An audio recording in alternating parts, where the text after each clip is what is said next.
Hola a todos. Hoy vamos a empezar un bloque nuevo de clases, bloque que pertenece a la terapeuta antibiótica. La terapéutica antibiótica, es decir, antibióticos, aunque ahí entrarían también antivíricos, antifúngicos, antihelmínticos. Nos vamos a centrar en antibióticos. Nos vamos a centrar en antibióticos porque, si bien esto es un bloque que sí que es verdad que os queda a vosotros un poco más lejos de lo que puede ser vuestra labor profesional, sobre todo más lejos que los antiinflamatorios, analgésicos, bueno, y el dopaje sobre todo. Pero yo creo que es interesante que como profesionales sanitarios que vais a ser, conozcáis pues aspectos muy generales de los antibióticos. Sobre todo esto que viene en la caricatura que viene aquí, el problema que tenemos de las resistencias antibióticas y el cómo una bacteria se puede hacer una superbacteria. Y paradójicamente es por los antibióticos. Luego explicaremos el porqué. Bueno, lo que vamos a ver en la primera clase es un poco, ya digo, de generalidades. En primer lugar, ¿por qué es importante para vosotros conocer de antibióticos? Bueno, como profesionales sanitarios que seréis, deberéis estimular la adherencia a los tratamientos. Ya os he dicho muchas veces que sobre todo las personas mayores cuando vean una bata blanca les va a dar igual si sois fisioterapeutas o médicos o enfermeros, os van a preguntar igual. Y siempre que os pregunten los antibióticos, hay que terminar el tratamiento, aunque te sientas mejor. Si el tratamiento son 10 días de amoxicilina, da igual que se te haya quitado la otitis el día 4 y ya no te duela. Hay que estimular la adherencia al tratamiento, la finalización de ese tratamiento. Estáis en una posición ideal para poder observar erupciones en la piel. Y eso es importante porque, por ejemplo, la amoxicilina es muy dada a provocar este tipo de reacciones alérgicas. Y esas erupciones en la piel, ya digo, que son fáciles de observar si vosotros estáis trabajando en ella. Otra cosa que podéis hacer y que podéis vosotros, digamos, usar vuestra influencia, poca o mucha que tengáis sobre el paciente, es criticar la automedicación de los antibióticos. Se sigue la gente automedicando con antibióticos. Y eso es un error garrafal, primero porque la mayoría de las veces son enfermedades víricas, resfriado. Y segundo, y más importante, porque ese uso masivo de antibióticos va a desencadenar la aparición de resistencias antibióticas, que veremos luego un poquito más en detalle. Y lo que decía, los resfriados, la gripe, etcétera, etcétera, no son enfermedades causadas por bacterias, luego los antibióticos no valen. ¿De acuerdo? A la gente le encanta tomarse antibióticos cuando está mala con fiebre resfriada y no vale para nada. No vale para nada. Es que se me ha quitado, se te va a quitar igual. Sin antibiótico, porque el resfriado, el normal, no esto que estamos viviendo ahora, pero un resfriado normal te va a durar una semana. Con antibióticos, sin antibióticos, con frenador, sin frenador. Lo vas a pasar mejor o peor, pero va a ser una semana. Esto es un reflejo de lo que os estoy diciendo ahora mismo. Si veis aquí en esta gráfica, son 3 años, estos son los años 90, pero bueno, da igual porque esto sigue exactamente igual. De enero a diciembre, veis que los picos donde se recetan antibióticos es en los meses de invierno siempre. Son un consumo estacional de antibióticos lo que se produce. Cuando el 85% del consumo de antibióticos se dedica a infecciones respiratorias, que la mayoría de ellas son víricas. Estamos en lo mismo, no valen para nada. Lo que sí vale en la fisioterapia muchas veces para reducir ese consumo de antibióticos. Por ejemplo, veis aquí neumonía y EPOC, enfermedad pulmonar obstructiva crónica. Y es un artículo en el que habla un poco del papel que puede jugar la fisioterapia, tanto en la prevención como en el tratamiento, mejorando la ventilación pulmonar, ayudando a drenar las secreciones, bueno, y en la prevención de enfermedades de carácter infeccioso. O un ejemplo de esta aplicación es este artículo. Este artículo está en una revista curiosa porque es una revista que se llama Journal of Visualized Experiments y es una revista que está en vídeo. Y de hecho aquí os he dejado el enlace para que veáis el vídeo de intervenciones de fisioterapia para disminuir la necesidad de antibióticos en pacientes que tienen neumonía, están ingresados por neumonía en el hospital. Son dos estudios, uno en el 2010, el otro en el 2000. Vemos cómo los pacientes en rojo, que no tuvieron fisioterapia, tuvieron una duración X de antibióticos, mientras que los pacientes que tuvieron la terapia convencional, es decir, los antibióticos más la fisioterapia, no necesitaron tanto antibiótico. Los días de de administración de antibióticos se redujeron. Repito que aquí podéis ver el vídeo del artículo y está bastante bien porque sobre todo desde vuestro punto de vista porque muestra las técnicas de fisioterapia que se utilizan en nuestros pacientes. Tengo que decir que no todas las opiniones van en este sentido de que la fisioterapia sea tan útil en estas enfermedades de tipo respiratorio graves como puede ser la neumonía. Esto es una revisión del año 2010, una revisión ya sabéis que es un compendio de artículos, es decir, un artículo sobre artículos. ¿Qué hay sobre este tema? ¿Qué hay sobre la fisioterapia torácica para la neumonía en adultos? Bueno, esta revisión dice que efectivamente puede reducir levemente la duración de la estancia hospitalaria, reducir levemente la fiebre, la duración de la fiebre, y reducir la duración del uso de antibióticos, pero en general la conclusión de esta revisión es que la fisioterapia torácica no es recomendable como tratamiento adyuvante al habitual porque no es eficaz. En fin, ya digo, hay opiniones encontradas. Yo no tengo una personal porque la verdad no lo sé y probablemente depende mucho del caso, depende del fisioterapeuta y depende de la enfermedad. Bueno, cuando hablamos de terapia antibiótica, repito, se es para todo tipo de parásitos, entendiendo como parásito un agente que va a causar un perjuicio al hospedador, un parásito que puede ser una bacteria, en este caso hablaríamos de células procariotas, un parásito que puede ser un hongo, un protozoo o un helminto, es decir, un gusano, en este caso hablaríamos de células eucariotas, y un parásito que puede ser un virus, que no es ni una cosa ni otra, porque no es una célula. Un virus tiene simplemente ciertas estructuras, pero no llega a formar una célula. La terapia antibiótica, es decir, el objetivo número uno de la terapia antibiótica es que sea una terapia tóxica para el parásito invasor, el que sea, pero inocua para las células del huésped. Eso es lo primordial.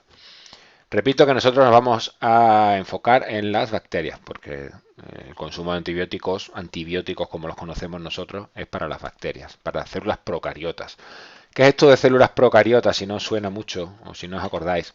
Bueno, las células procariotas son distintas de las nuestras, que son eucariotas, y eso es afortunado. ¿Por qué?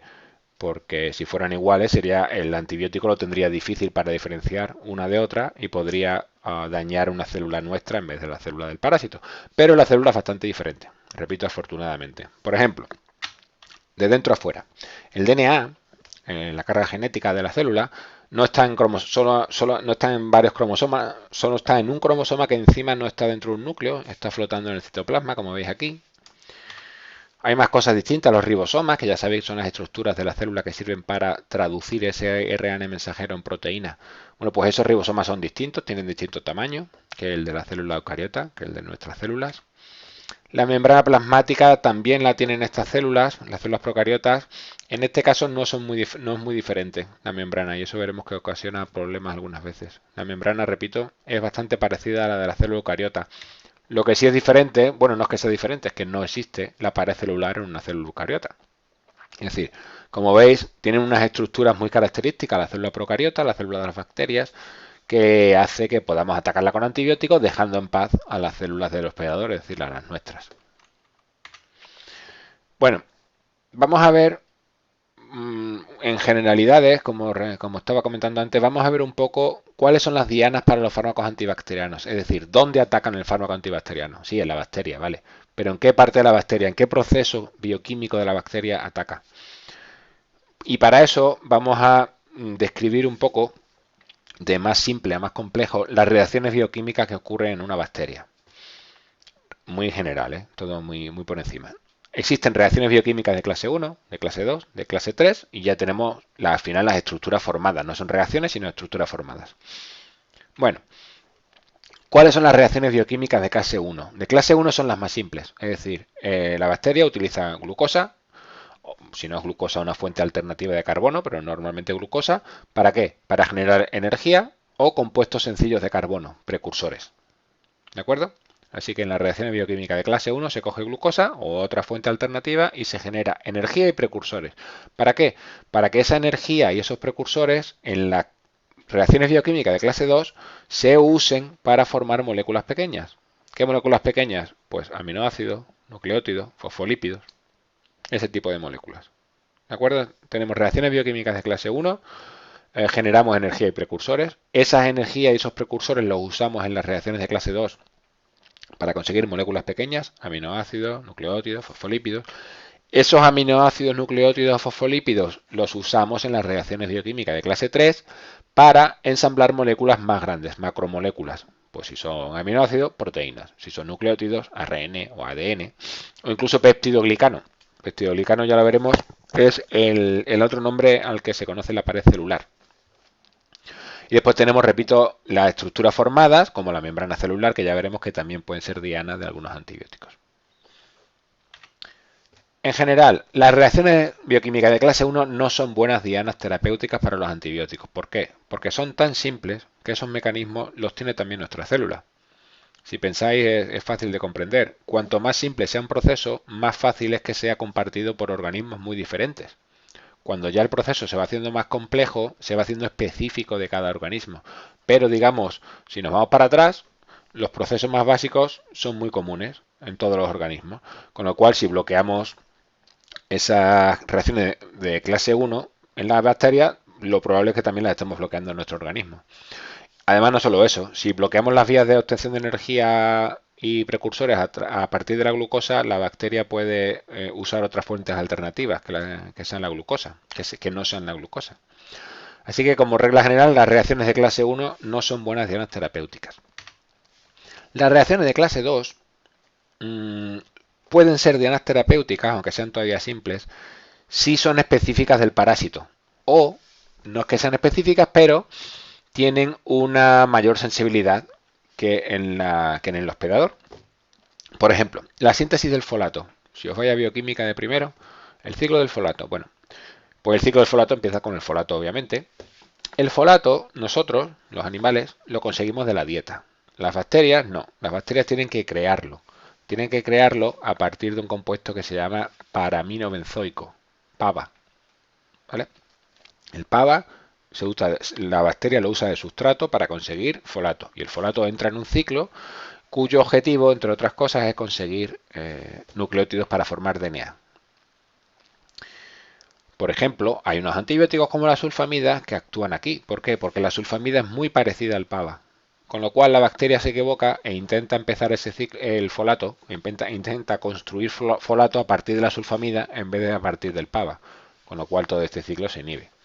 Eso es el mecanismo de acción de unos antibióticos que se llaman sulfamidas. Por cierto, las sulfamidas fueron el primer antibiótico que existió. Las descubrió este hombre, Domag, un alemán, a principios de los años 30. Esto, en términos históricos, es anteayer. Daos cuenta de que hemos pasado miles de años en la humanidad sin antibióticos. Una infección respiratoria era una muerte casi segura. Este señor creó este fármaco, se llama Prontosil, en 1932 y es el primer antibiótico conocido. En realidad es el Prontosil, se metaboliza después una sulfamida.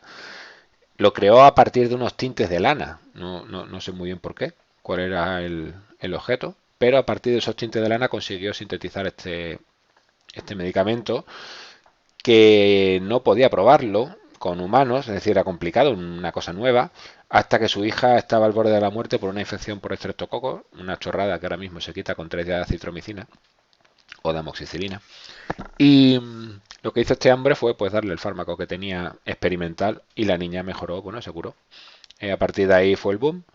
De hecho, le dieron el premio Nobel en 1939. Los nazis que estaban en el poder por entonces no le dejaron recoger el premio Nobel, porque el premio Nobel tenía cierta historia de premiar a personas con una actitud antinazi, digamos, democrática, con lo cual los nazis no le dejaron recoger el Nobel, se lo dieron después de la guerra, se lo devolvieron. El dinero del Nobel no, solo le dieron el premio. ¿Cuándo fue el boom de esta sulfamida? Pues cuando ocurrió la Segunda Guerra Mundial, que fue poquito después de su descubrimiento. Los gobiernos intentaron meter muchísimo dinero para, pues eso, descubrir y mejorar antibióticos para reducir el número de bajas en el campo de batalla. Estos son las sulfamidas de aquel entonces. Si habéis visto Salvar al Soldado Ryan, y si no habéis visto verla porque está muy bien, hay alguna escena en la que el médico, cuando le pegan un balazo a alguno, rompe un sobrecito, sería como un sobrecito pues, de frenadol, si pero dentro sulfamida, ¿veis? Sulfanilamida. y espolvoreaba el antibiótico encima de la herida. Eso era lo que había. Eso, en fin, hemos evolucionado mucho después de eso, pero en fin, eso era lo que había. Hay otras reacciones de clase 2 que también son atacables, digamos, pero también están en el ciclo del folato. En este caso, la bacteria y nosotros, el folato, una vez sintetizado la bacteria y nosotros una vez obtenido de la dieta, ese folato hay que pasarlo a tetrahidrofolato con una enzima que se llama dihidrofolato reductasa. El folato pasa a dihidrofolato y el dihidrofolato, gracias a la dihidrofolato reductasa, se reduce para dar tetrahidrofolato. Bien, bueno, pues esa enzima, que la tenemos nosotros también, repito, con lo cual no sería una buena diana terapéutica en principio, porque la tenemos nosotros y la bacteria, resulta que la enzima de la bacteria, por lo que sea, es muchísimo más sensible que la nuestra. Con lo cual, a las dosis que nosotros damos el fármaco, que en este caso es trimetoprim o trimetoprima, lo podéis encontrar algunas veces con una A al final. El trimetoprim, a las dosis que se utilizan, inhibiría la dihidrofolato reductasa de la bacteria, con lo cual todo esto se inhibiría y se acabaría la síntesis de nucleótidos para el ADN bacteriano, mientras que nuestra dihidrofolato reductasa ni se entera. ¿De acuerdo?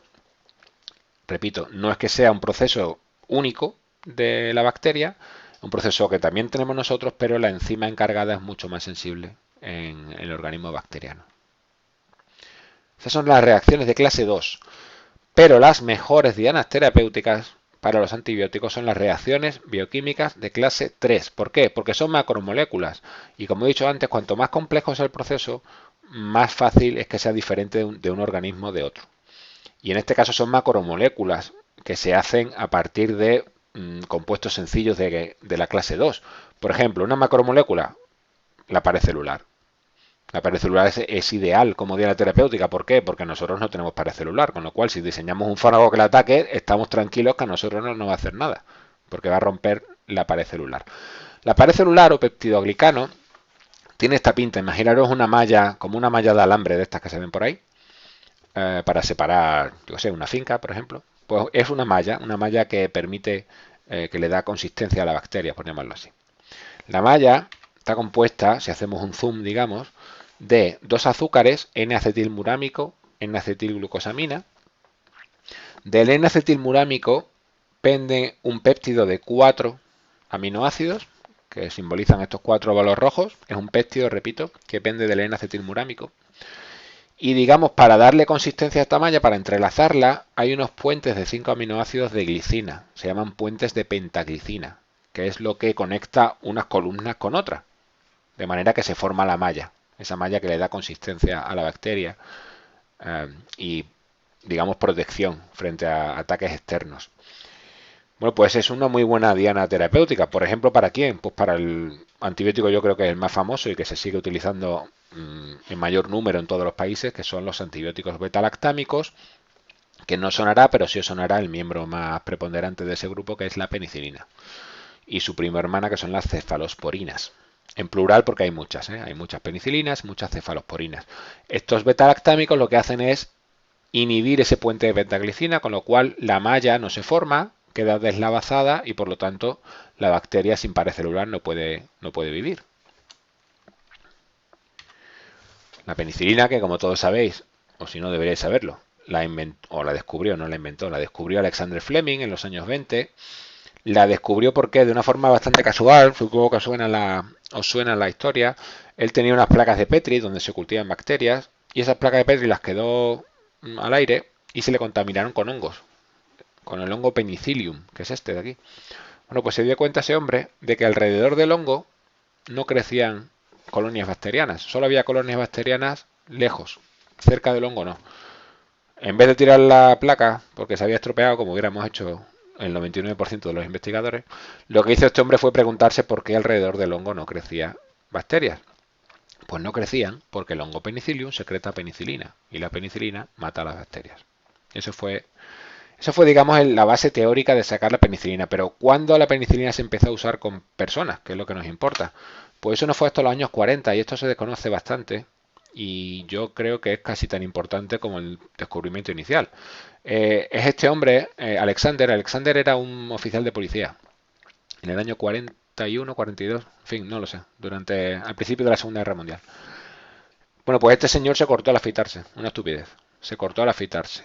Al cortarse, ese corte se le infectó, no le echó mucha cuenta porque era un corte, y lo que estoy hablando de un mundo sin antibióticos. Esa infección se volvió una septicemia, una infección generalizada, y el hombre estaba al borde de la muerte. Bueno, pues dos investigadores que estaban investigando con penicilina, no había mucha penicilina, era una cosa que se tenía en el laboratorio para investigar, pero ni se comercializaba ni nada por el estilo. Le dieron esa penicilina y el hombre mejoró espectacularmente. Problema, no había mucha. ¿Qué tenían que hacer? Le daban la penicilina que tenían, el hombre orinaba, recogían la orina y de la orina tenían un proceso para purificar la penicilina otra vez. Lo que pasa es que obviamente si le habían dado 100 miligramos de penicilina no se recuperaban los 100 miligramos en la orina, se recuperaban, no lo sé, 50.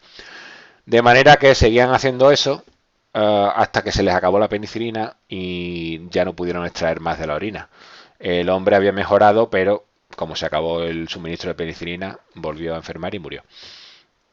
Murió, aunque murió, se considera un éxito de tratamiento. No pudo curarse porque se acabó la penicilina. Pero fue la primera demostración de que en humanos la penicilina funcionaba. Y otra vez el boom llegó con la Segunda Guerra Mundial, especialmente en el frente del Pacífico. ¿Por qué? Porque en el frente del Pacífico había muchísimas bajas por infecciones. Porque estamos hablando de la jungla y en la jungla las altas temperaturas y digamos zonas pantanosas, todo eso, pues es caldo de cultivo perfecto para una infección bacteriana en una herida de bala. Y la gente moría en unas cantidades ingentes debido a infecciones, en heridas que por otra parte en otro ambiente hubieran sido fáciles de tratar. Cuando llegó la penicilina esto cambió. Aquí veis anuncios de la época de que gracias a la penicilina él volverá a casa. Y efectivamente fue así. Gracias a los tratamientos antibióticos nuevos se curaron muchísimas personas que de otra manera hubieran muerto. Este peptidoglicano no solamente es una diana para la penicilina, hay otros antibióticos que también atacan a esta pared celular, a este peptidoglicano. ¿Por qué? Porque ya he dicho que es un orgánulo celular que nosotros no tenemos y al no tenerlo nosotros no hay problema.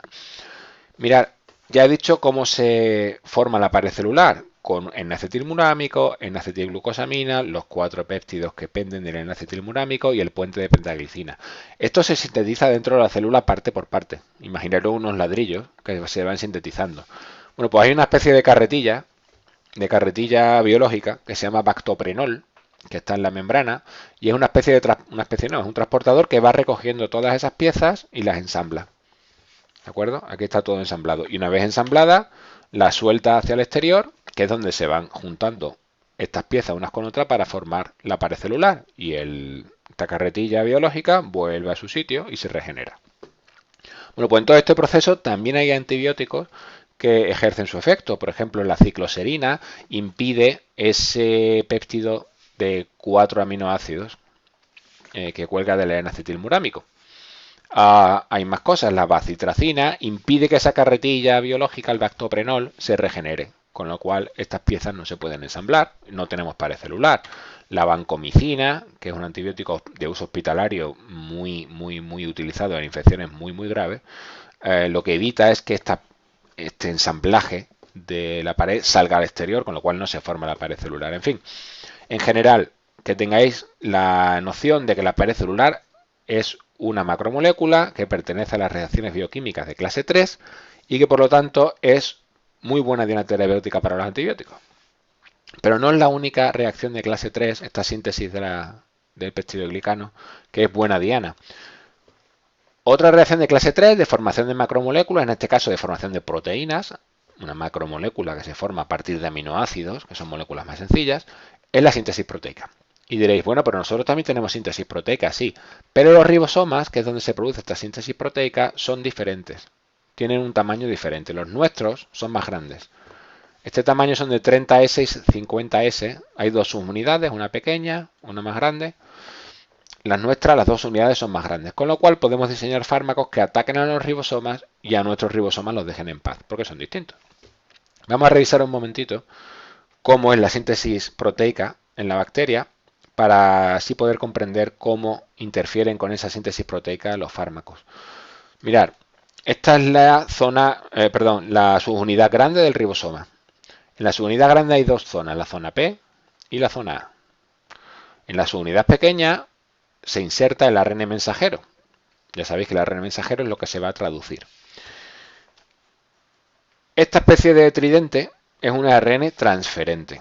Por ejemplo, imaginaros, aquí ya tenemos 3 aminoácidos, ¿vale?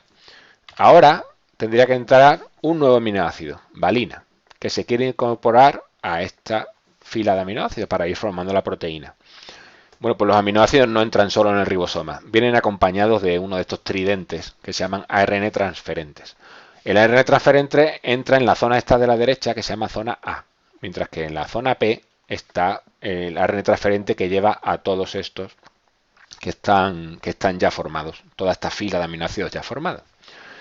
Bueno, una vez que está el ARN transferente ya llegado, ha reconocido a su anticodón. Acordaros que hay un codón y un anticodón y se juntan así y de esa manera se reconoce y entra el aminoácido correcto. Si entrara un ARN transferente verde con un aminoácido verde no podría entrar aquí porque ahora toca el rojo. Y obviamente las bacterias no saben de colores, pero sí saben que aquí hay 3 nucleótidos y que aquí tienen que estar los 3 complementarios. Codón, anticodón. Bueno, una vez se sitúa ahí, ocurre esto.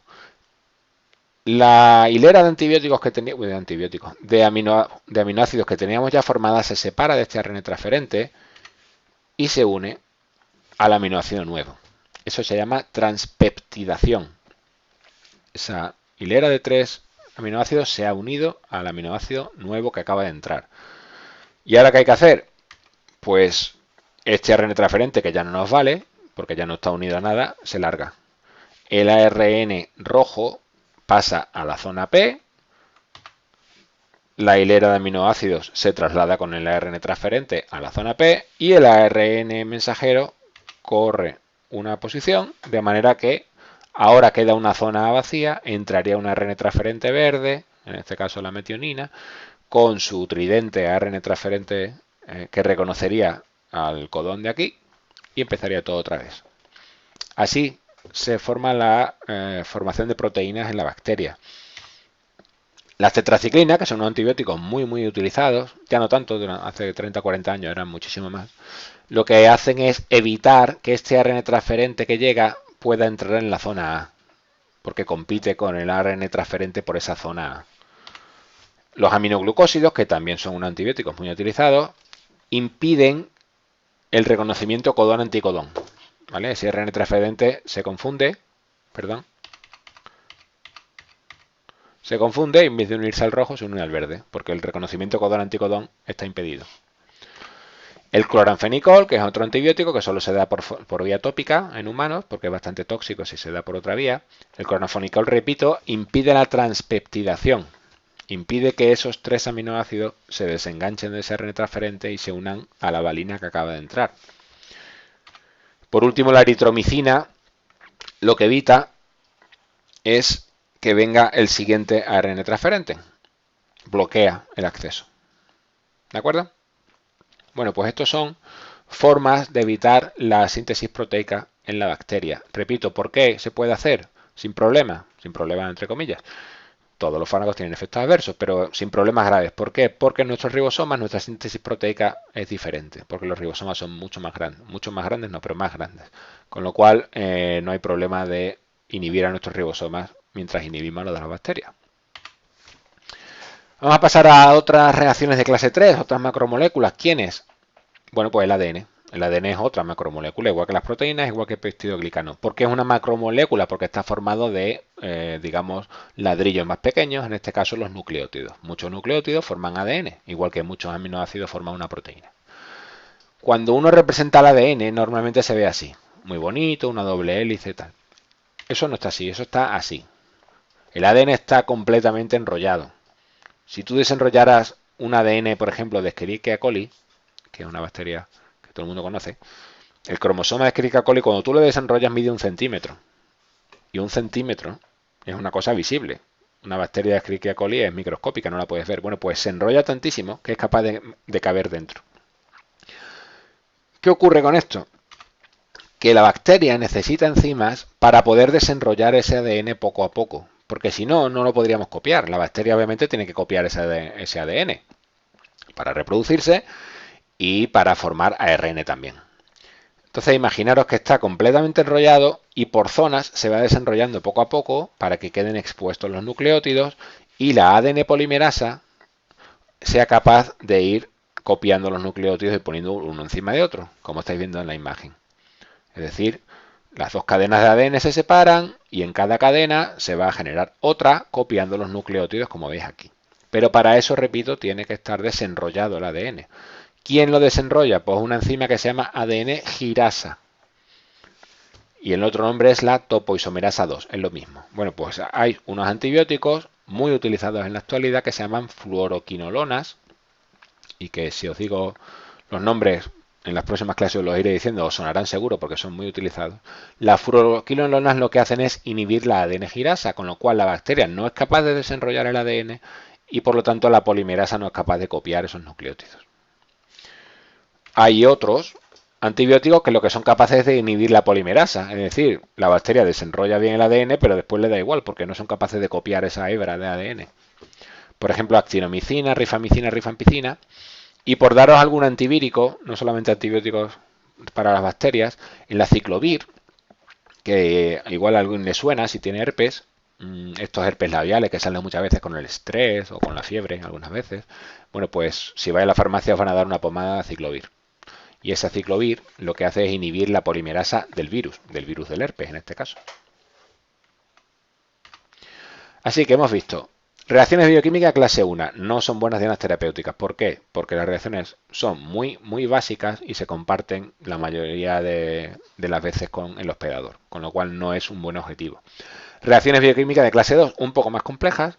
Hay algunas que son muy específicas del parásito, con lo cual sí se pueden atacar, como por ejemplo las sulfamidas atacando el paraminobenzoico, sustituyendo, mejor dicho, el paraminobenzoico para que la bacteria se equivoque y intente sacar el ciclo de los folatos a partir del paraminobenzoico en vez de a partir del folato, o bien una reacción que sea igual que la que tenemos nosotros, pero más sensible a un tratamiento. Por ejemplo, la dihidrofolato reductasa bacteriana es más sensible al trimetoprim que nuestra dihidrofolato reductasa, con lo cual a las dosis que lo damos vamos a inhibir el ciclo de folato en la bacteria, pero no en nosotros. Y las reacciones bioquímicas de clase 3 son las más atacables, por decirlo así. ¿Por qué? Porque son macromoléculas muy específicas de la bacteria, muy distintas de nuestras macromoléculas. Esa topoisomerasa que acabo de decir de la fluoroquinolona es específica de la bacteriana, la síntesis proteica es distinta porque los ribosomas son distintos. Peptidoglicano, por supuesto, no es que sea distinto, es que es único, nosotros no tenemos. Por eso, repito otra vez, las reacciones bioquímicas de clase 3 son las mejores dianas terapéuticas para los antibacterianos. Y para acabar la clase, simplemente comentaros que a veces no atacamos reacciones bioquímicas, sino atacamos estructuras ya formadas, pero son las menos veces. ¿Por qué? Porque una de esas estructuras formadas es la membrana celular.